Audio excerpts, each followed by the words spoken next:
Hello, friends, and welcome. I originally was going to have one episode about the most prolific serial killers. However, during my research and the details I want to include, I thought it would be best to make this a series focusing an episode on one serial killer. These episodes will be published between other true crime or scary story episodes, and there will be a playlist on these series for anyone who wants to listen to these episodes together. The serial killers in this series has the most confirmed victims in the world since 1900. The true crime events on today's episode are very disturbing. They contain physical and or emotional abuse, very graphic scenes, and death. This content may not be suitable for all viewers. Viewer discretion is advised. Feel free to skip this video if necessary, and always put your mental health first. Nicknamed the Beast for his heinous crimes, Luis Alfredo Garavito was born on January 25, 1957 in Genova and grew up in Colombia during its civil war in the 1960s. During his childhood, Luis and his siblings were neglected and his parents fought frequently. He claimed he had the misfortune of being in a family that spent its time arguing, fighting, and throwing words of great caliber, and his father physically abused his family, so the children hid from him. His father was strict, critical, and only interacted with Luis for work-related purposes and errands. In addition to a horrible family life, he was regularly bullied at school, called names, and struggled to learn most subjects. In 1968, Luis's father removed him from the 5th grade to help the family financially. He was discouraged from a social or romantic life to help him focus on working and providing for his family. Luis claimed that in 1969, when he was 12 years old, he was sexually molested by a pharmacist during a routine vaccination visit his father took him to. He said the man sadistically bitten, burned, and cut him during the visit. The man Luis accused was a devoutly religious man, a friend of his father's and their neighbor. Luis's behavior changed and he became very withdrawn, extremely aggressive, and ready to take revenge on the world, according to his family and friends.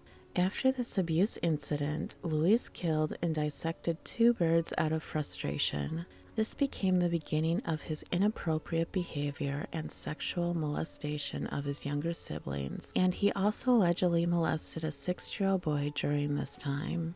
The Garavitos relocated to Trujillo in 1971, and shortly afterwards, a neighbor showed 14-year-old Luis pornography, who mocked Luis's disgust before beating and sexually assaulting him. Luis then began drinking alcohol. In 1972, he aggressively attempted to initiate sexual relations with local women who rejected his advances. He was also evicted by his mother after attempting to sexually assault a 5-year-old boy. In 1973, he attempted to sexually assault a 6-year-old boy at a Bogota train station. When the boy screamed, Luis was briefly detained, explaining he only wanted to lightly molest the boy in response to an attempted rape charge. Following this incident, Luis claimed he was reprimanded by his father for not choosing a woman to sexually assault instead of a young boy. As a result of their frequent fighting, Luis was evicted for the final time for homosexual behavior at the age of 16. Luis started working as an assistant at a compensation fund and later in a chain of stores while studying marketing.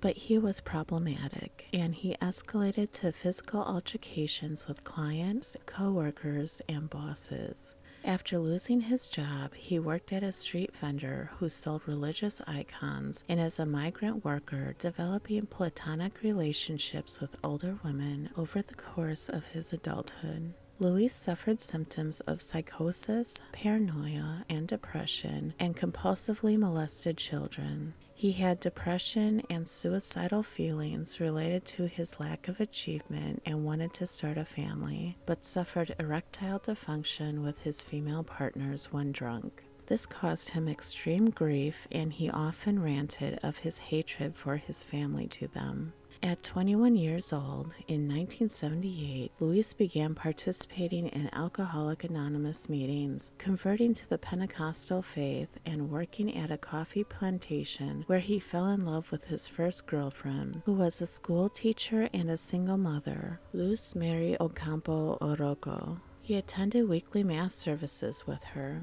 During this time, he had a strained relationship with his family and was only close to his older sister Esther, who avoided him due to his alcoholism. He resented his younger siblings due to their father's favoritism towards them. Luis acquired a new job at a local bakery after relocating to the town of Armenia. He frequently attended church services where he would beat his chest during prayer, continued his Alcoholics Anonymous meetings, and occasionally saw a psychiatrist before ending his day by frequenting Valencia Park to procure the services of child prostitutes.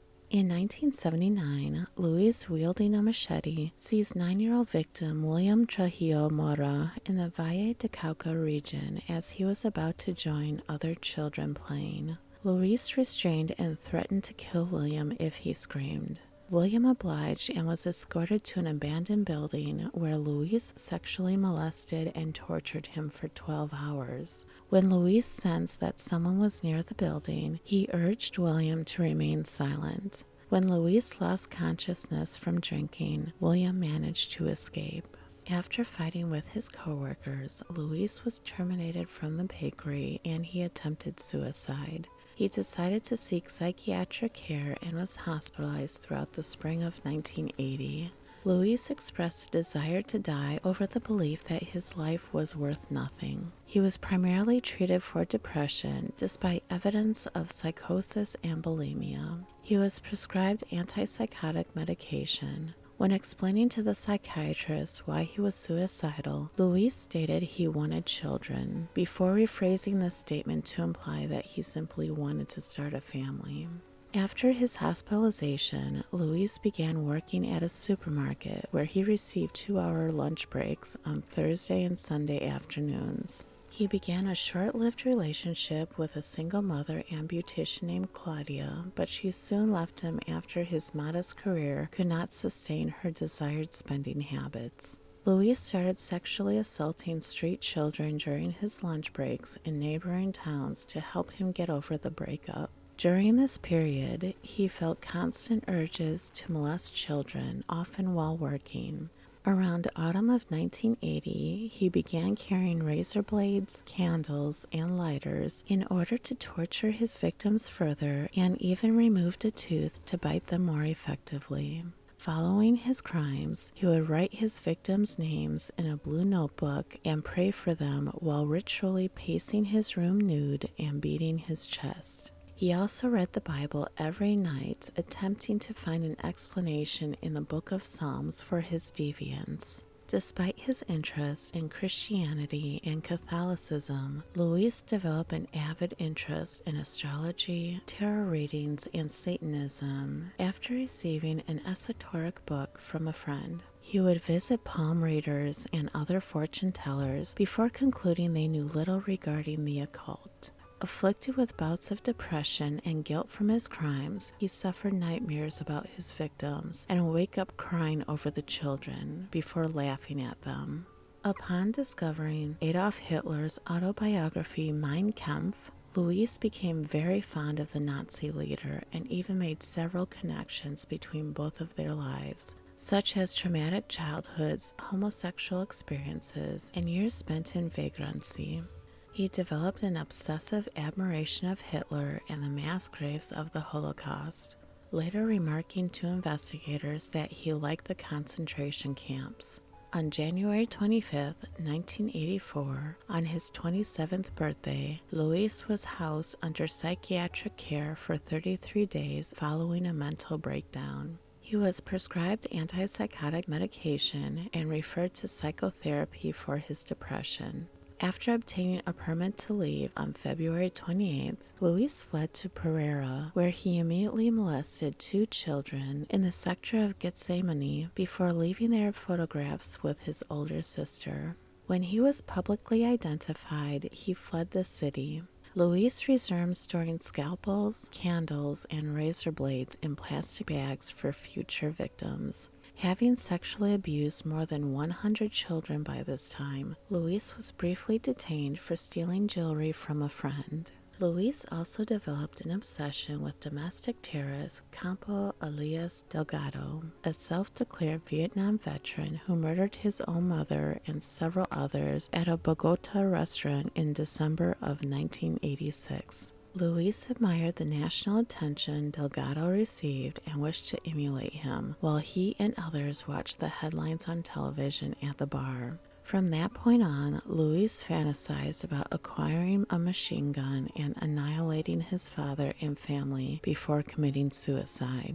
Idolizing certain murderers, Luis felt that committing suicide following a mass murder of his family would be the ideal way to die for him. During this period, Luis dated single mother Graciela Zabaleta, who resided near the local psychiatric center where he was committed. After introducing himself, Luis casually suggested that she be his permanent companion. Charmed by his confidence, Graciela let Luis live with her in Pereira in exchange for providing meals and helping to pay the household bills. However, Luis was generally absent but acted as a protective and fatherly figure over the household. Graciela was wary of his alcoholism, which triggered his scandalous and antisocial behavior. After he was seen drunk and in the company of young boys at local motels by two of his friends, Luis's social circle became aware of his pederasty. Despite this, he was not confronted about it, and his friends were largely unaware of the depravity of his actual crimes. Starting in 1988, he began documenting his assaults and keeping trophies from victims in black cloth suitcases at several females' residences. In the same year, Luis lured an unidentified victim and sexually assaulted him near a restaurant called El Arepaso in the Alto de Rio section of Quindíos Calarga, a location where several bodies were later found within 20 meters approximately of one another.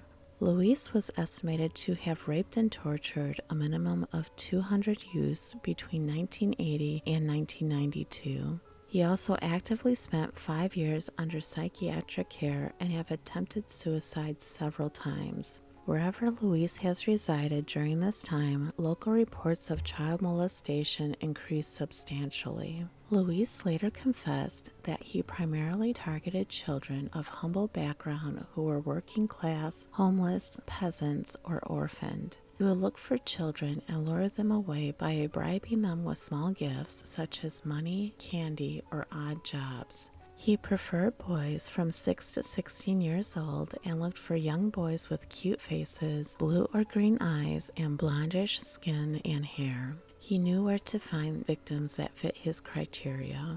He would approach his target in broad daylight in public places ranging from the countryside to crowded city streets. He drank brandy near school zones on evenings to wait for unwitty victims. He offered easy work for money and wore disguises like a Catholic priest, school teacher, or an elderly man to lure victims more effectively and prevent suspicions. Once he had the child's trust, Luis walked with them to a secluded spot or mass grave site and encouraged them to talk about their personal life until they were tired and vulnerable, which made them easier to handle.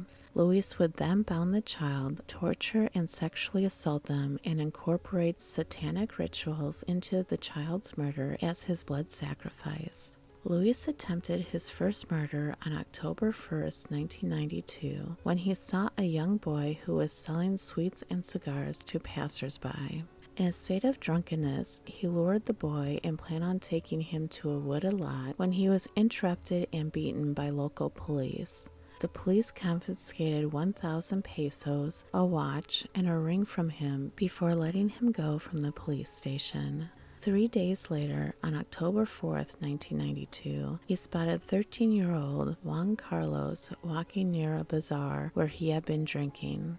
According to Luis, the reflection of the moonlight in the river had invoked a strange force within him, reminding him of his childhood and enraging him. He followed Juan while buying synthetic rope and a butcher's knife on the way, before offering him to work for 500 or 1,000 pesos. Juan left the crowded area with Luis to go to a remote area near the local railroad where his mutilated body was later found. Luis was successful in his first murder, but alleged he blacked out and wept upon discovering blood on his clothes in the morning. On October 10, 1992, Luis decided to see his sister Esther and drink brandy to subdue his impulses. However, upon seeing 12-year-old John Alexander Penaranda on his way, he began breaking containers in a state of rage, lured him away, sexually assaulted and tortured him before murdering him. He continued his spree to lure, assault, and murder youths and collect their amputated toes. In 1993, he discarded the amputated toes in fear of bloodhounds tracking him down. In early 1994, Luis lured a Bogota boy, about 12 years old, who fell asleep on the bus. After providing the boy with brandy, Luis bound the child at a secluded ravine spot before he noticed a foul odor. He let the child go after discovering it was a mass grave. Immediately, the child seized the knife, severing Luis's tendons in his left hand with the weapon, before ultimately being overpowered and murdered by Luis. On February 4, 1994, Luis lured 13-year-old Jamie Andres Gonzalez from the Plaza de Boulevard to a sugarcane field shortly after being expelled from a bar for complaining of their food, before molesting and murdering him. Encountering a large crucifix, he entered a brief psychosis and heard a voice berating him before burying his knife and praying for forgiveness. He retrieved the knife again and returned to his hotel room to chant scripture from the 57th Psalm for several hours until dawn. Luis temporarily stopped his murderous rampage after he suffered a hard fall and broke his leg in August 1996. He was stricken with pain and restricted while using crutches, a neck brace, and a cast. However, he started back up on January 12, 1997, when he murdered an 8-year-old boy before murdering an additional 2 minors.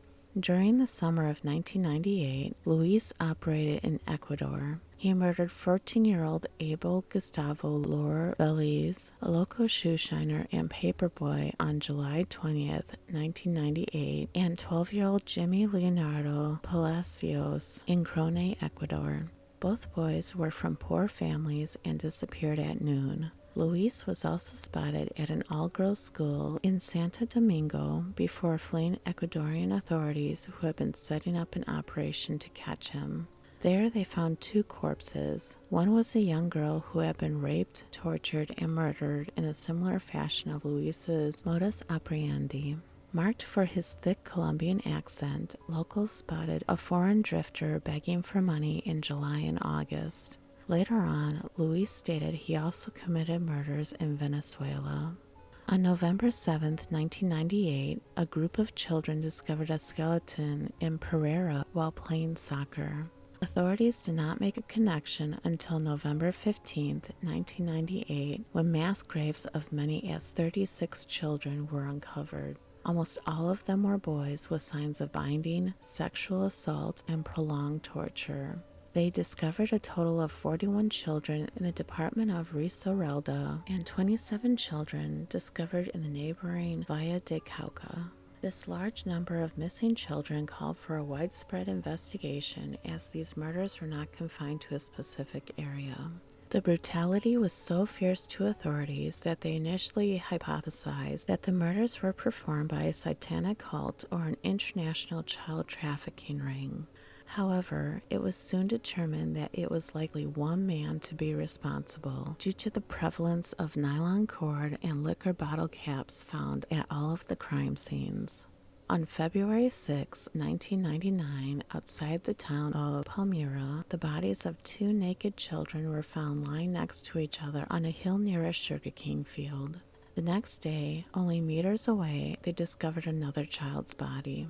All 3 bodies had their hands bound and bore signs of sexual abuse and prolonged torture. The murder weapon was found in the same area as the bodies. Luis had passed out partially naked on top of a child's corpse while drinking with a cigarette in his left hand that caused the field to catch fire. He burnt himself severely in the process and left behind his money, glasses, shorts, shoes, underwear, and a note containing Garcia Zabaleta's address. From his glasses, authorities were able to determine that the murderer was middle-aged and suffered astigmatism in his left eye. His shoes also showed that he walked with a limp and stood between 5 feet 4 inches and 5 feet 6 inches tall. They falsely arrested Pedro Pablo Ramirez Garcia, who was a 44-year-old local sex offender who had a limp on his right side. As 2 boys disappeared in Pereira, a young boy had outed Pedro as the man who attempted to assault him. Pedro was kept in jail until more children began to disappear in Bogota.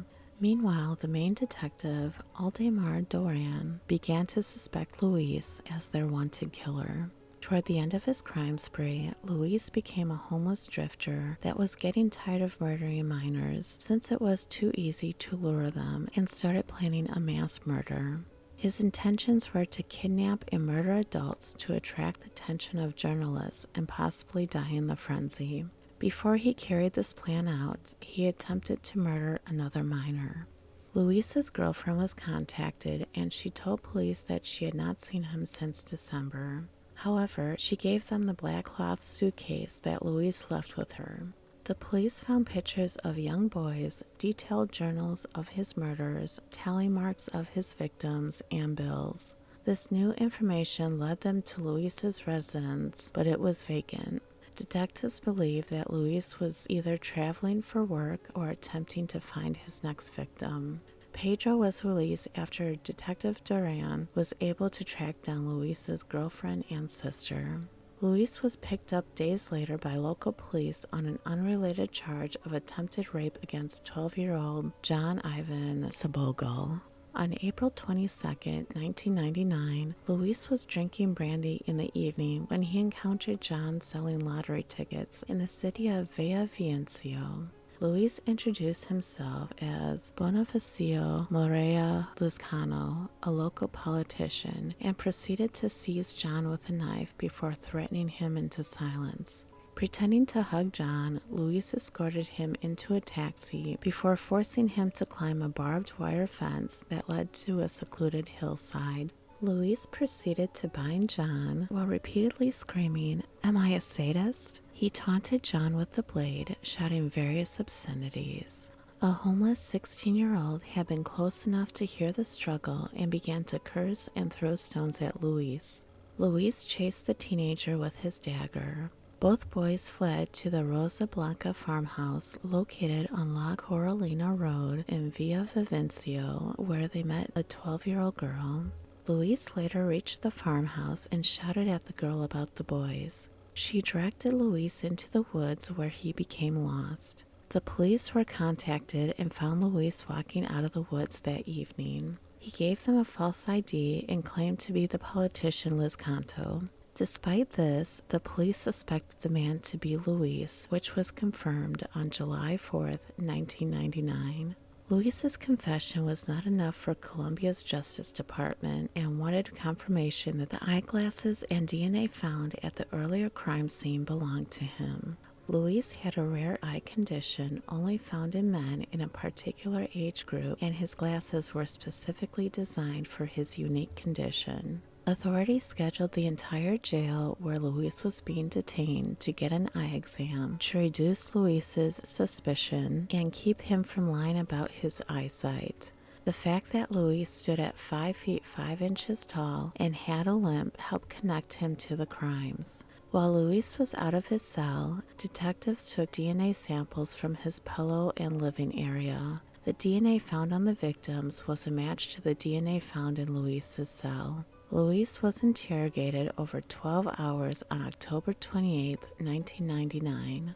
A detective read aloud his crimes until he cried and explained that he would get drunk and look for young boys. He affirmed that he was not homosexual, but a victim of childhood sexual abuse and would rape young boys before murdering them. Luis confessed to murdering 140 children in various locations. Psychiatrists diagnosed him with antisocial personality disorder and noted narcissistic personality traits.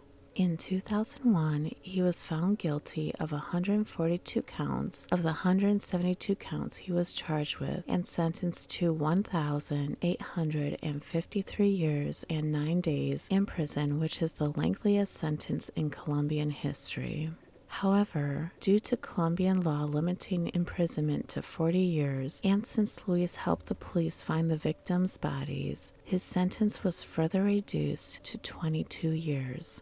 In 2003, Luis confessed to 28 more murders, of which 5 were adults that he ordered to be murdered. In 2007, he was also sentenced to another 22 years in Ecuador for his crimes there. Many Colombians criticized the possibility of Luis's early release and felt his sentence was not sufficient punishment for his crimes. Some argued he deserved either life in prison or the death penalty, neither of which exists in Colombia.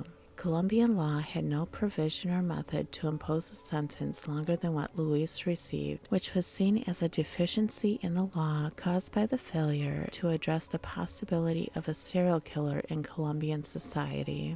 The law has since increased the maximum penalty for such crimes to 60 years in prison due to Luis. Journalist Guillermo Prieto Piri La Rota interviewed Luis for a show which was broadcast on June 11, 2006. Piri mentioned that during the interview, Luis tried to minimize his actions and expressed intent to start a political career in order to help abused children. Piri also described Luis's conditions in prison and commented that due to good behavior, he could have possibly applied for early release within 3 years. Luis served his sentence in a maximum security prison in Valledupar in the department of El Cesar in Colombia.